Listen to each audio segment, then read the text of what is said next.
Ya teman-teman semua, baik lagi di Kapian News masih membahas kasus Subang ya teman-teman. Jadi di sini kita terus menerus akan bahas tentang OJ ya teman-teman. Gak bosen bang bahas OJ ya, kita harus terus menerus untuk menggencarkan hal tersebut ya.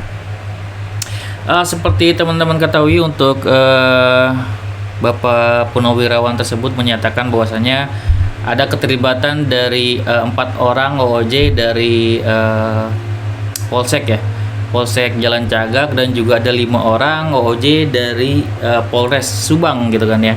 Artinya apa? Artinya kita harus menunggu nih. Menunggu apa tuh bang? Menunggu surprise harusnya ya.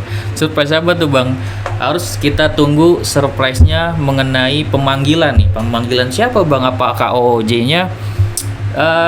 Untuk OOJ-nya itu sudah pasti ya teman-teman. Tapi yang kita harapkan dulu adalah kepalanya. Kepala siapa? Tentunya orang-orang yang menjadi pimpinan gitu kan, pimpinan dari Kapolsek tersebut dan juga pimpinan dari Polres Subang tersebut gitu kan. Itu harus dipanggil gitu, mau tidak mau gitu kan ya.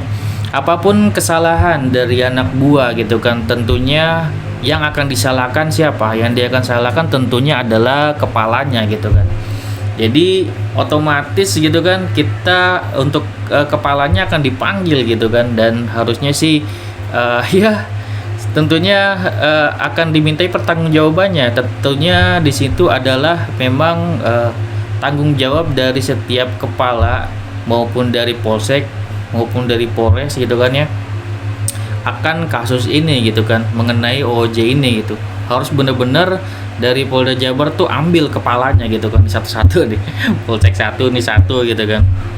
Ya kalau dari dulu ya, dulu kan kalau untuk Kapolres sendiri dipegang oleh apa ya, Ibu Sumarni ya. Ibu Sumarni sendiri sebenarnya sudah berkata jujur banget ya teman-teman. Namun di sekitar beliau sepertinya memang apa ya, banyak OJ yang ikut campur tangan. Tapi untuk analisa beliau sendiri memang sudah sangat benar gitu kan ya. Apa tuh bang? Yaitu tentang keterlibatan tentunya orang terdekat gitu. Orang terdekat ya tentunya nggak jauh-jauh ya dari, kalau nggak Pak Yosep, Yoris, atau dari keluarganya sekitaran kan gitu. Itu udah pasti dicurigai ya teman-teman.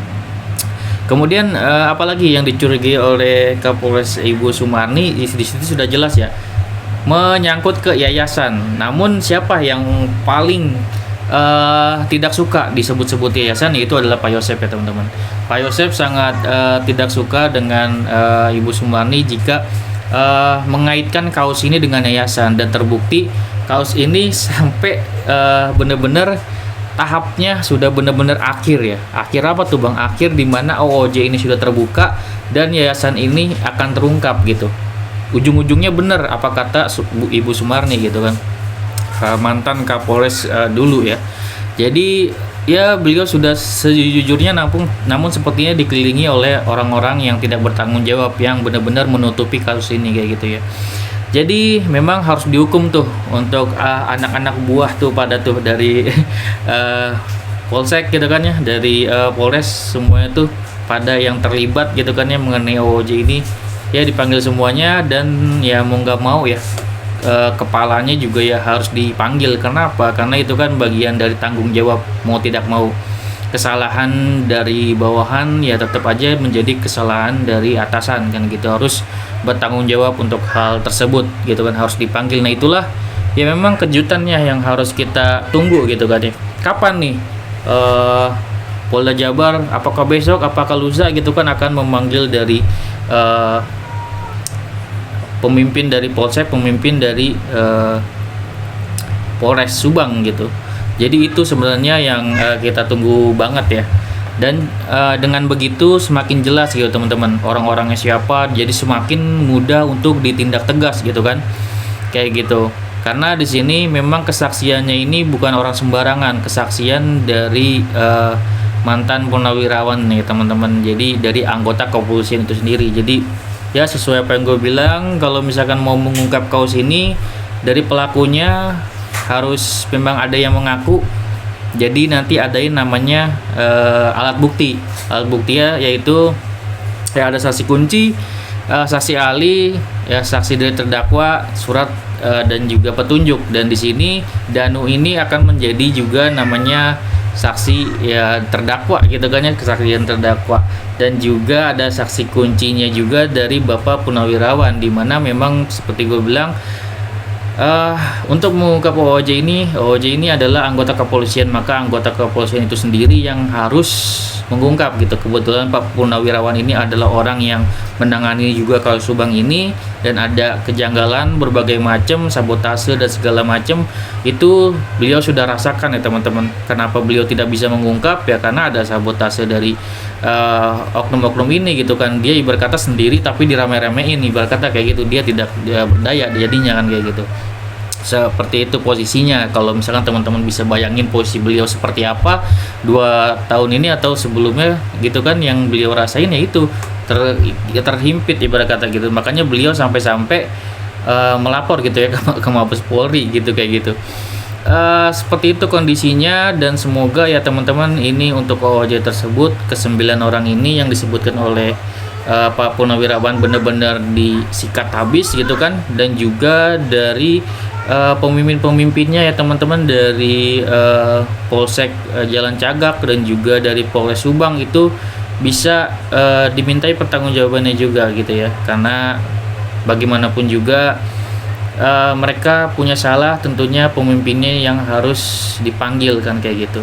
Jadi sebelum anak-anak buahnya diseret ya ini kepalanya dulu nih dicabut kan kayak gitu. Oke. Semoga kasus ini makin cepat selesai dengan pemimpinnya ini kan dipanggil-panggilin kan kayak gitu. Oke, segitu dari gua, semoga bermanfaat. Wassalamualaikum warahmatullahi wabarakatuh. See you next video teman-teman. Kalau saya terus terang itu motornya warna abu. Iya. Bukan biru, kita kayak biru nih, ini birunya kapan nih? Iya. Ini biru seperti ini. Kalau abu kan lain kan? Iya. Ibu kayak seragam SMA kan ada muda, ada gimana abu juga. Nah, hasil dari situ yang jelas waktu itu juga ya, saya satu ngucapin terima kasih banyak gitu ya, itu kan, terima kasih banyak. Terus saya ceritanya saya ke Polsek, main ke Polsek, saya telepon bagian inafis, nih saya dapat di CCTV, Iya. Pak dikirim lah sama saya foto itu. Nah, Fotonya. iya dikirimkan. Ya. Tentang CCTV yang Foto ya, bukan yang bentuk video ya? bukan. Karena sama cuman itu bukan namanya di input ya. Saya kan nggak pakai alat saya. Iya. Cuman waktu itu set gitu aja. Ya, di menit. Ya. Jadi tanggal 18 Agustus 2021 ya, 08 Iya. 8 menit 8 detik gitu kan. Iya. Cuman gini, yang pemilik tokonya itu, yang pemilik itu warungnya, karyawannya, ini Pak, ini lebih 10 menit. Ya tinggal dikurangi berarti 10 menit. Jadi bukan 58 sekian, berarti 4.50. Ya, 4.50 jam 5 kurang 10. Yang nomor 10. Oh, subuh kan. Makanya keesokan harinya tuh IT juga datang, saya nanyain, Pak Edi, betul Pak Edi ini? Ya, iya, Pak Edi antar saya, datanglah sama-sama kita ke sana. Ke Ada rumah itu kan. iya, ke tempat itu. Ya, yang itu ada 5 mobil gitu. Iya. Datang ramai-ramai ke sana ya. Di Polres berarti ya? Dari Polres. Terus udah begitu sampai dia beli flash disk baru dulu, sampai di input. Iya. Nah kan setidaknya itu kan semua Iya. mungkin lalu lintas atau lalu lalangnya mereka ada di situ menurut saya.